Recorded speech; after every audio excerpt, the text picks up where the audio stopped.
Source e-commerce network for professionals by professionals. So, I was doing some research and I want to talk about what I believe is the greatest demographic study done in world history.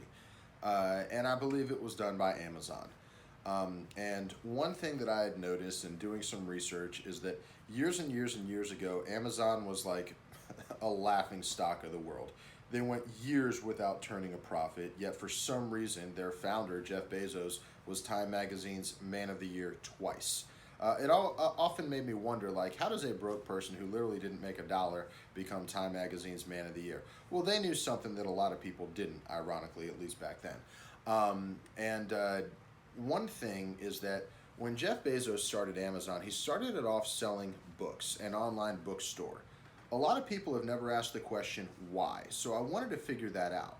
And what I learned is that Amazon actually started selling books, one, as a way to help sustain their demographic study, but Jeff Bezos and his team at Amazon figured that the people that were sophisticated enough to buy and actually read books and buy them online are the type of people that would make excellent customers and have the disposable income and the wherewithal and the intelligence to be great customers of the business that he had the vision for that we all know as Amazon today.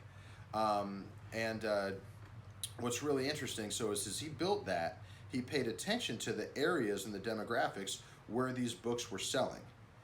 Wouldn't you believe that those are the areas, the ones where the most books were bought from Amazon online while they were doing commerce and, well, attempting to make money. They didn't turn a profit for a while, but as you see now, it was probably a smart move. Um, that's where they built their warehouses and their fulfillment centers. So everywhere where you see a Amazon warehouse is a place that was initially discovered and derived because of its proximity to people that were ordering books online. Educated people that read, that were sophisticated enough to start ordering these online.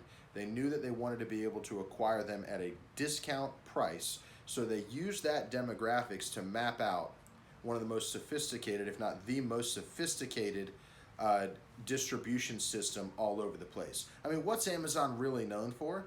The best and fastest free shipping on the planet. And they were able to put that together and find the demographics and the regions that they needed to put those warehouses specifically by selling books. And in my opinion, as I was learning this, my mind was just capsized for a minute because wow, I mean, all the different types of demographics done, but that was one to where they made an effort to sustain it by selling the books, and they really identified the best places to build them.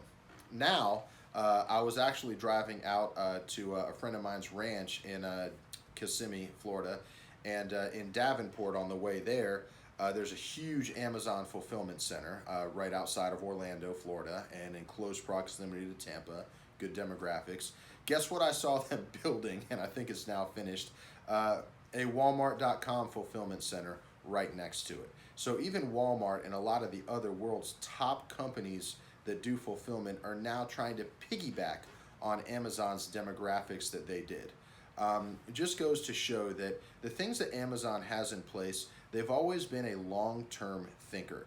To put together that type of long-term demographic study without turning a profit, to figure out a way to at least make it semi-sustainable by selling the books in the process and using that to create it, that's why I think Amazon has created not only the greatest demographic study of all time, but they've also shown themselves to be one of the best companies on the planet at long-term goals and vision setting.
listening to the E-Enforce Podcast Network.